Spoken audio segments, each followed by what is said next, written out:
Once there was a pretty little girl who lived in a house that had a little garden. La, la, la, la. They shared girl dreams, secrets, memories, every lovely day to go down in history. Forever and ever, everywhere they go.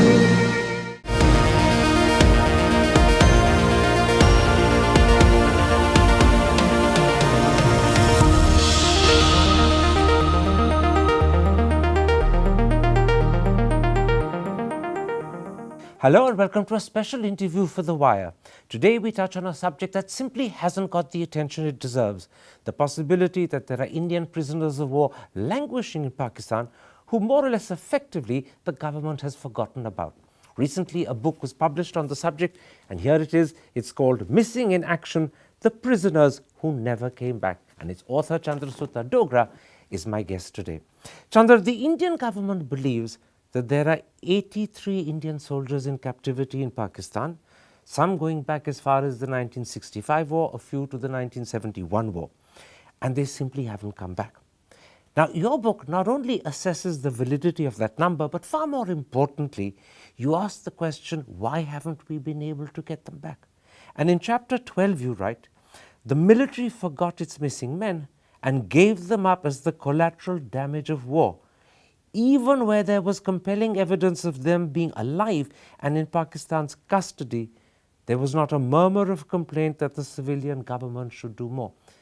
I sort of got the sense that's almost your verdict on this situation. Yes, certainly, that's one, but if you can allow me to explain why and how it happened. See, when the war finished, around 800 odd soldiers were found to be missing. Which war are you talking about? I'm talking about the 71 war. Around 800 odd they kind of accounted for. After some time, since there was no evidence forthcoming about where, what, Pakistan also, there was a little back and forth between Pakistan and India, and then eventually the military concluded that these people have died possibly in action. And there was, Pakistan had also, by that time, Pakistan had brought out this list of 616 Indian POWs which it had captured from the Western Front. And there were another 545 also from the Western Front which India had captured. So, this is a separate figure from the 93,000 which one generally hears about.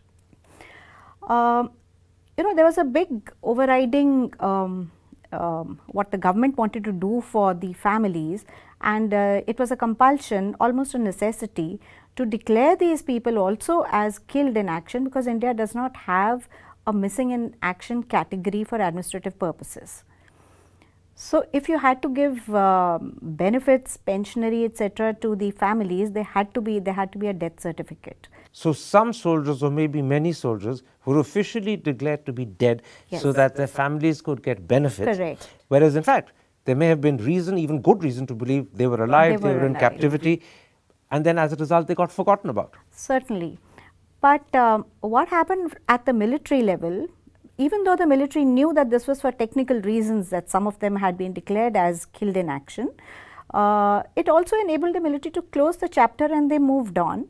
And one of the reasons which I think is also that certain questions were being asked of units, particularly in Chamb and Hussainiwala, where there were massacres. So, it suited the military to declare them as killed in action and avoid airing all those uncomfortable questions. So, even for reasons of its own, that it was easier to close the matter, consider them dead, because then awkward questions wouldn't be asked, embarrassing revelations wouldn't happen, the army also accepted this situation. See, another problem is that despite our fine military traditions, which we are justifiably proud of, we don't have a culture, a military culture of accounting for every soldier, which you do have in foreign Why don't countries. we have that culture? It seems bizarre to me that we don't. Yeah, we actually don't. But that's bizarre. I mean, army ought to be responsible, commanders ought to be responsible for every single soldier in their charge, and yet you say this culture of accounting for them doesn't exist. It does exist on papers, but what I am saying is that when there is a situation of conflict, it's so much. It takes second priority. Yes, it does, and so many other factors come in, which is why this happened in the case of these prisoners. So, as a result, the Indian government believes there are up to 83 Indians languishing in jails in Pakistan, some going back to 65. And your book is full of some very harrowing stories of soldiers wrongly presumed dead, of others declared to be missing in action where we have credible reason to believe they could be alive in Pakistan, and some who we continue to insist are prisoners of war, when in fact we know that by now it's almost impossible for them even to be alive. But there is no story that is more harrowing and heartrending than the story of Major Ashok Suri. Why don't you tell us that story? Major Ashok Suri's case is a very strange one. According to the official records, he was from the 5 Assam regiment. He was a quartermaster and he was taking a convoy of ammunition and rations on the 4th of December. Sometime on the 5th, there was a shell which fell on his jeep and he died as a result of that, and he was cremated. This is the official record. However, when the unit began writing to his father, first his father received information that your son is wounded. Then there were two more telegrams which said that one of them said that your son is wounded on another date, another one said that he is killed in action. Then the unit wrote to him saying that your son was, we came to know about your son. I mean, they were conflicting. He had about 5 missives which came from the government, some from the unit. And Pakistan Radio meanwhile also claimed he was alive and in their captivity. Not at the same time. Pakistan. But shortly thereafter. Thereafter. Now, India declared him as killed in action, the unit as well as the government, and that's how it happened. However, his father really didn't believe, because he was a very influential person. He was running a yoga center in Delhi, and he had contacts all over.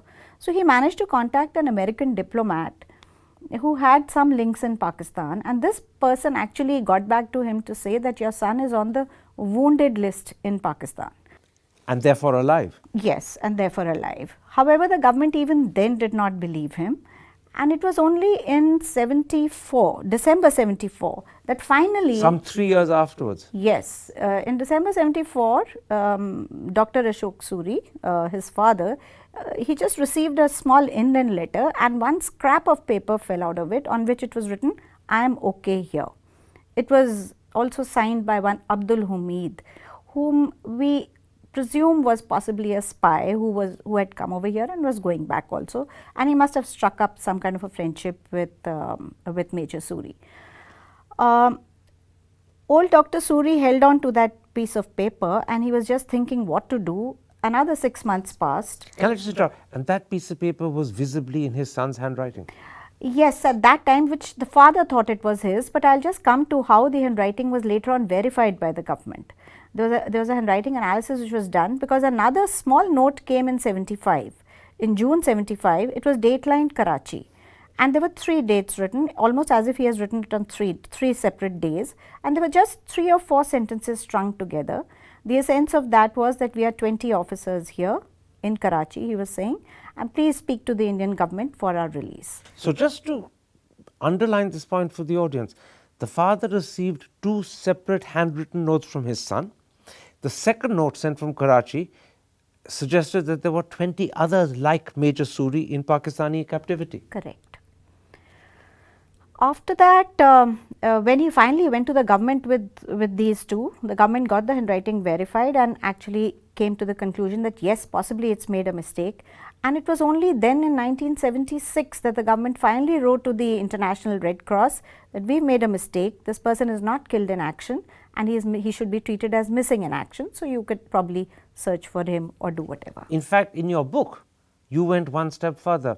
You spoke to Satinder Lamba, who later on rose to be India's High Commissioner in Pakistan, but during one of his earlier postings when he was a junior officer, he actually confirms that this gentleman, Major Suri, was alive. He actually says so to you, that he had reason to believe as a diplomat that Major Suri was alive. Yes, that's because Dr. Suri had also shared, he had another friend called Gilani in Pakistan, who was a childhood friend of his, because he had Dr. Suri had migrated from Sialkot during partition. So, he had a lot of contacts there. He got in touch with Gilani, and Gilani had a relative in the Pakistan army who used to actually bring him information about where Major Suri was held, and this information was shared with the Indian diplomats, and Satinder Lamba is one of those who was privy to it. In fact, you go one step further. You also say that Amnesty, unofficially however, confirmed that Major Suri was alive. That's true. Amnesty's head, South Asia head, actually wrote a letter to a contact over here, one of the a senior general, unofficially, saying that we know that he's on the list of wounded. However, we can't do much because firstly, India has to declare him as alive or missing in action. India still holds on to the fact that, I mean, that was before 76, yes. And so this is a very interesting point. Amnesty had a problem getting involved, even though this is their job, because India still officially believed and claimed Major Suri was dead, killed in action, whereas if they'd differently classified him as missing in action, Amnesty would have had leeway to do something. Absolutely, and that doesn't just apply to Major Suri, it could well apply to the other 20 officers and so many more on this list of missing people. So as you point out in your book, the 3.5-year delay in changing the government's official classification that Major Suri is killed to Major Suri is missing in action, that 3.5-year delay perhaps meant that steps that could have retrieved him didn't get taken, and that's perhaps one reason why he remained in Pakistan custody. Absolutely. And you must also, I mean, everyone should understand that when a POW is in custody for a longish period of time, there is a fair chance that he could be physically harmed in so many ways. So 3.5 years, who knows whether he was still alive or he was in a condition where he could, Pakistan could still produce him. He might have been, you know, mentally. And in fact, the only reason the Indian government took 3.5 years to change the classification is because they were, for a variety of reasons that you spoke about earlier, reluctant to change it. They didn't want embarrassing questions to be asked. The unit didn't want to find itself in an embarrassing position. Correct. Bureaucratic lethargy probably came in. Yeah. They didn't want to believe what they were hearing until they had no choice but to believe it. Absolutely. Now, in your book, you identify several reasons why people who we believe are prisoners of war continue to languish in Pakistan, probably in jails, and have never returned. First, you say, and I'm quoting, India was so obsessed with ensuring that the deal for recognition of Bangladesh went off smoothly that it forgot to make certain whether all of its own people have been returned by Pakistan. Now, as I read that, I said to myself, that's not just carelessness. That's actually lack of concern, if not outright indifference. Quite correct.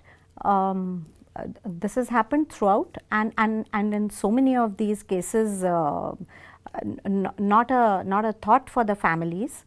I mean, it is a shocking. In fact, it suggests that to the Indian government, pulling off recognition for Bangladesh, which was a political goal, took precedence over caring about your own citizens. These soldiers are Indian citizens, and we were pretty haphazard, lackadaisical, inefficient in accounting for whether they'd all come back or not. Yes, during the Shimla talks, the matter of our missing defense personnel was not even on the table. It was only later, and what the government was wrangling with Pakistan and Bangladesh was about the 195 Pakistani prisoners of war, which Bangladesh wanted to try for war crimes. And at that time, Pakistan also said that if you try them for war crimes, we have another 200 of your Bangladeshi soldiers who were trapped. They were officers who were trapped in Pakistan, and they said that we will try them for treason. In Simla, the conversation, to the extent to which it happened about prisoners of war, was about Pakistani prisoners versus Bangladeshi prisoners, not about our own. No, not Here were our own politicians putting our own officers, our own citizens, on the back burner. Yes, absolutely. But one reason also is that during the Shimla talks, government did not even have the information that some of them could actually have been held back. I mean, I find it very hard to believe that Indian bureaucrats, diplomats did not even anticipate, even the intelligence agencies, that some men could have been held back by So, Pakistan. on top of indifference, which you identified earlier, there was also incompetence. Absolutely. You agree? Yes, absolutely. Now, your book identifies a second reason why Indian prisoners of war continue to languish in Pakistani jails. And you say India never followed the practice that Israel follows, which is to willingly release a disproportionately greater number of enemy POWs in exchange for a smaller number of your own. In fact, at one point in your book, you asked the question, when Pakistan asked for a 1-for-3 exchange, what did India gain by niggardly rejecting it? In India and the government generally has always treated these men not really as men of flesh and blood with familial ties. I think more of pawns who should be bargained. Dealings should be done in return for the Pakistani prisoners in our custody. And Israel, which you mentioned, has actually given more than 1,000 Hamas fighters in return for one officer, Gilad Shalit. This is sometime into. So we just don't place that kind of value on our soldiers. To what extent is that because very few senior bureaucrats and very few politicians actually have sons who join the Army, Navy and Air Force? And so that emotional feel that you have when someone becomes a prisoner of war is not there, because these bureaucrats and these politicians who make the decisions don't have families and don't have sons who serve in the armed forces.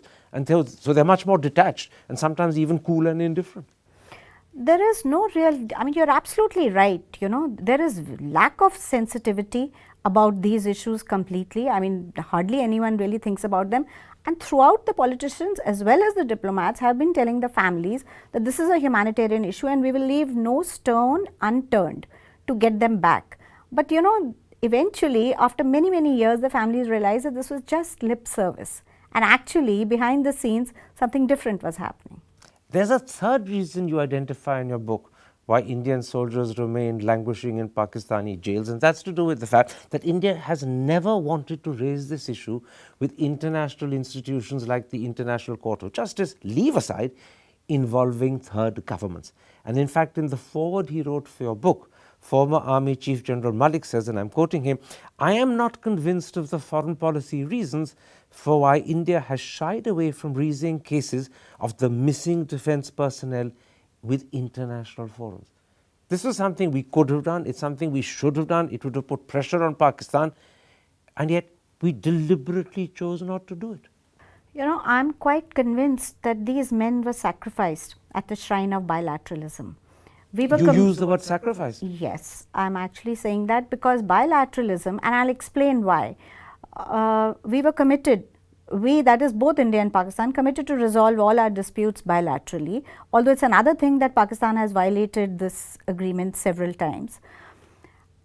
In 2011, the government, Vivek Kaju, then he was a joint secretary in the MEA, he actually submitted an affidavit before the Delhi High Court in which very clearly it was said that there is no purpose will be served taking these cases to the United Nations. We are committed to resolve all disputes bilaterally and we continue to take up the matter with Pakistan. This is what he said, and that's the end. And you say in your book the reason the government was committed to doing this bilaterally rather than using either the ICJ or the support of some third party government is they didn't want to set a precedent to allow Pakistan to internationalize Kashmir. Absolutely. This has been a fear throughout with Indian diplomacy, right from 1971 downwards. I mean, this is the overriding factor, I think, which dictates our foreign policy with Pakistan. So once again, the politics of Kashmir, or not internationalizing Kashmir, took precedence over getting your own soldiers, your own citizens back home. Absolutely. Politics won, our poor soldiers lost out. Yeah, they were treated as collateral damages of war. And again forgotten. And forgotten, because other things were more important. And once again, I'm tempted to say that had the decision makers, either at the bureaucratic level or the political level, actually had sons who were stuck in Pakistan as prisoners of war, the attitude would have probably been very different. You said it. Let's take a break at that point. I want to come back and talk to you about two other reasons which you identify in your book why Indian soldiers continue possibly to languish in Pakistani jails, this time not to do with the perverse attitude of the Indian government, but to do with Pakistan itself. But first, a message from our sponsor Glenlivet while I take a reassuring sip from this glass. Take a little trip with me, I'm gonna take you home. Take a little history Take a little down this lane of memories. down this lane. So let's raise another glass for the glorious past and the friends we have become. Yeah, 'cause little did we know the good times come and go, but the best is yet to come. Welcome back to a special interview for The Wire. We're talking about an issue that simply hasn't got the attention it deserves, the possibility that Indian prisoners of war continue to languish in Pakistani jails, virtually forgotten by the government. And recently, a book has been published on the subject. Here it is. It's called Missing in Action, The Prisoners Who Never Came Back. And its author, Chander Dogra, is my guest. Chander Dogra, in part one, we ended by talking about 3 reasons why Indian soldiers languish in Pakistani prisons, and they were all to do with what I call the perverse attitude of the Indian government. But your book also identifies 2 more reasons, and those are almost entirely to do with Pakistan. First of all, you say that it's very possible that Pakistan deliberately retained some Indian soldiers when prisoners of war were being handed back as bargaining chips in case their own officers were tried for alleged war crimes in Bangladesh. Those war crime trials never happened, but the soldiers who'd been retained were forgotten. They continued, you say, possibly to languish in jails. And then you add, ultimately, their poor mental and physical condition, possibly as a result of years of torture and injuries, made it difficult for Pakistan to admit their presence and return them. How confident are you that this really could have been a reason?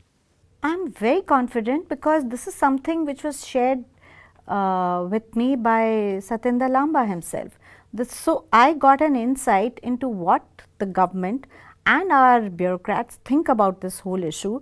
I mean, this is exactly what has happened, because 195, there was so much wrangling as we discussed earlier, and it's unthinkable because in a situation of conflict, even if there was no dispute as such, it's quite normal for both hostile warring countries to keep each other's soldiers quietly. It's a sort of sensible thing to do. Yes, because you never know when you might need to swap. Particularly if there's a danger that your own officers, who undoubtedly were guilty of war crimes, might be tried for them.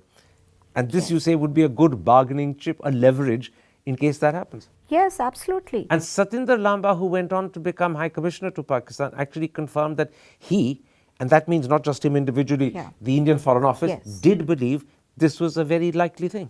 Very likely reason, and also that later on it became impossible for Pakistan to admit that we have them, because by then these people were in such a poor physical condition that it would be an embarrassment for Pakistan to admit that we even have these kind of soldiers. And yet earlier, if we had been willing to raise the matter either at the ICJ or bring in friendly third countries, this is one area where in fact pressure could have been put on Pakistan to release them. Certainly, we would have got time. We wouldn't have allowed so many years to elapse when Pakistan could do so much with these men. How many of them are alive? Whether did it kill them? Did they die due to torture? I mean, so many other. In fact, as far as these people are concerned, this particular category, India literally shut the door and forgot about them. Gave them up as collateral damages, I would say that. In other words, a price we have to pay. Pay for our foreign policy. There's a second reason to do with Pakistan why we haven't got our soldiers back, and this is particularly intriguing. You say it's possible that some of our prisoners of war were sent to Middle Eastern countries like Oman, and you cite the example of a certain Lance Naik Jaspal Singh. Very quickly, tell me the Jaspal Singh story. Jaspal Singh was from 15 Punjab, and he was declared killed in action by his unit. He was in the Battle of Hussainiwala on the Western Front. And his family thought that he had died, and they continued to get pension. Sometime in 2012, a very poor daily wager carpenter had gone to Oman to earn a living, just like so many other Punjabis go to the Gulf. And he returned with this story that he had met Lance Naik Jaspal Singh, and Jaspal Singh also told him that there are 2 more like him. He had gone to Masira Island on Oman to do some work in a kitchen in some Purana jail, he said. And apparently Jaspal Singh came and told him everything about the war and how he was captured and where he was captured. He said he was captured on the 5th of December, which is correct. That's when the Battle of Hussainiwala took place, and there was a huge massacre and a lot of casualties on the Indian side. Sukhdev brought back this story from it came out in the media a little. I remember I was working in Outlook, and I also interviewed Sukhdev Singh, and I found no reason for him to lie. In fact, he was in trouble when he brought back this story. And the most important thing is all the details that Jaspal Singh had told Sukhdev were absolutely true and they matched. Yes, absolutely. Right down to the fact that his wife was expecting a baby. And it's impossible to believe that a man like this person who claimed to be Landslide Jaspal Singh could have made this up. Absolutely. Because he was a Why carpenter. would- He wasn't a fiction writer. No, you're talking about Sukhdev Singh, the carpenter. But Landslide Yes. was Jaspal Singh was a Landslide. He Yes. wasn't a fiction writing author. No, and there's no reason for this person. He just approached Sukhdev because he saw he was a fellow Sikh, and he says, it's years since I've seen a Sikh. And he felt poured his heart out. Yes, yes. And he alleged that there were at least 2 more or maybe 3 more like him. Similar ones, yes. And this is a category that the Indian government is, I presume, utterly unaware of. Yes, because if we connect the dots and if you look at how much the Islamic nations had assisted Pakistan during the war, Zulfikar Ali Bhutto, even after the war, he went around and he thanked all these countries. They helped him in terms of equipment, in terms of money. And you know, by the mid and the late 70s, a lot of information had begun trickling out. Like, for instance, Ashok Suri's letter that came in 74 and 75. So it's not unthinkable, and one can, if you connect the dots, it's very possible that some of these men were shifted to these friendly Islamic countries to escape detection, and the information stopped that information which was trickling out. So they were deliberately sent to escape detection. Pakistan didn't want India to know that these people were still in its custody, perhaps because they were part of those that had got left behind and not got exchanged, kept as leverage or as bargaining chips. And then when they were no longer needed, they were shipped away to the Middle East so that Pakistan no longer had the embarrassment of having them. Yes, that's true. And if you look at what the dateline, Major Suri's letter, he mentions Karachi. Now, Karachi is just 800 kilometers away from Asira Island. And that was a time when the British, they had an air base over there. They were just clearing out from that island. So it makes sense. Sending them from Karachi to Masira was very easy. It was no great journey. Karachi is a port city. So possibly these men, even when Major Suri wrote that letter, it's quite possible that they were awaiting shipment to Oman at that point of time. In other words, Major Suri too might have been sent to the Middle East. Middle East, could be Jordan or some other, yes. Now there's one more reason that you cite in your book why in fact we don't have full knowledge of our prisoners of war. As you say, sometimes the categorization may be wrong. Many who are still listed as missing in action, we have very good reason to believe are in fact dead. But as you put it, missing in action is so much more hopeful and comforting, unlike the cold finality of killed in action. So there is a small category on that list of 83 where knowingly, for reasons of perhaps wanting to be comforting to next of kin, we keep calling them missing in action, but we have good reason to believe the poor chap is dead. Yes, that's true. But then you also, I mean, the responsibility lies with the government to clear this. And be honest. To be honest, end their misery, no matter how unpleasant it is, because these men are neither in the ranks of the living, neither completely in the lists of the dead.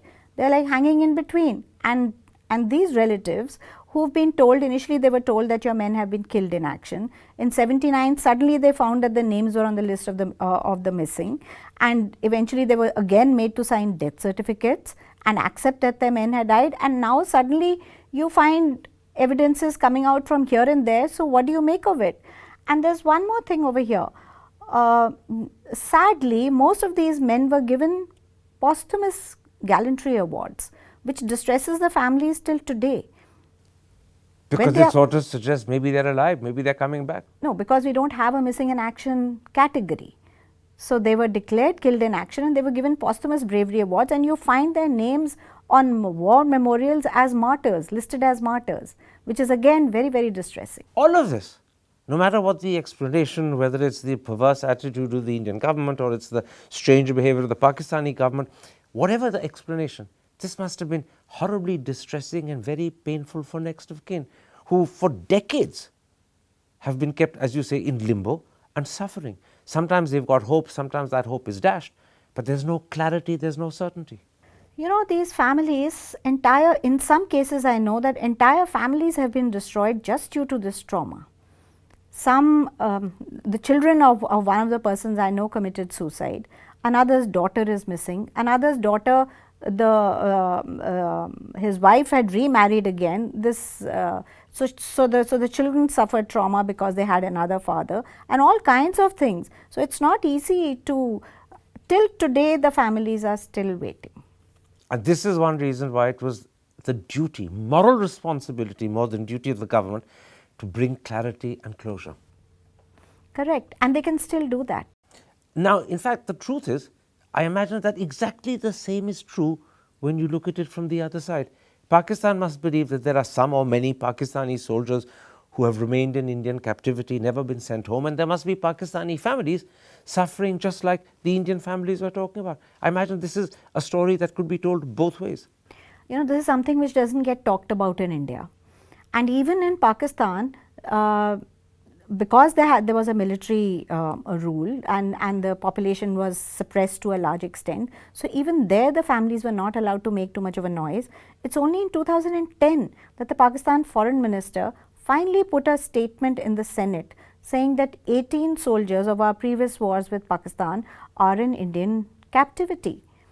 So at the same time, now just around the same time, say around 2011-12, there were 2-3 families from Pakistan occupied Kashmir who also suddenly got up and began saying that some returning spies who had completed their sentences, the Pakistani spies, they had gone back to their villages in Pakistan occupied Kashmir, and they told them that your men are there in Jammu and Kathua jails. So a couple of these families also filed cases in the Indian courts. However, the government said that we don't have any of these men, and that's where it is. And in a very large way, the attitude, behavior, response of the Pakistani government is virtually the same as that of the Indian government. Even worse, I would say. Because it's a military government and they would be even more embarrassed if they accepted. Yes, and all along they've also tried to tell the families that when India says that आपके लोग शहीद हो गए हैं तो आप मान लीजिए कि वो शहीद हो गए हैं, हमारे लिए वो सब शहीद हो गए हैं. So don't even ask about them. Now, one of the things that struck me is that since 2016-2017, the Modi government has been particularly tough with Pakistan. And our attitude has been tough on a whole range of things, from Kashmir to the Indus waters, to visas or whatever. But this is an issue that's never been taken up by this government. How do you account for that? I don't think they're even seized of the matter. They don't even probably know about it. And the thinking, as I told you, in the government for a long time has been, now for the last about a decade or so, has been that most of these men would have probably died. So is it worth really taking it up, searching for them? That's one. And also the ones who are left, how many more years? So the matter will die a natural death. Yet, out of these 83, around 29-30 of them are those who went missing in peacetime. These are peacetime disappearances which happened from near the borders. So there are a lot of people in the military. Soldiers who accidentally crossed the LOC without realizing it and became prisoners. That's one, who were washed away or might have been conducting operations over there, laying mines and or doing so much else. And these people would very much be alive. They wouldn't be dead. It didn't happen that long ago. Yes. So the government could actually make efforts to bring back, and even if one person comes back, I can tell you it will mean a lot for all the families. And you're saying to me, because you said that I think a moment ago, that the reason why this is not an issue that Mr. Modi has taken up, despite the fact there are so many other issues on which he's taken a tough stand with Pakistan, is because the government isn't even seized of the matter. Yeah, they're not seized of the matter. Probably, I mean, one of the reasons why I wrote this book and the families also wanted to, that at least, you know, the subject would get an airing, possibly something somewhere might move, and let's hope that the government does something about it, at least bring back the ones who went missing in peacetime. So at the end of it all, it's not just the indifference of earlier governments, it's not just the irresponsibility of earlier governments, it's also possibly the ignorance of the present government that ensures that some, maybe not many, but some Indian soldiers remain in captivity in Pakistan. Quite correct. That's Chander, true. Suta, Dogra, a pleasure talking to you. Thank you.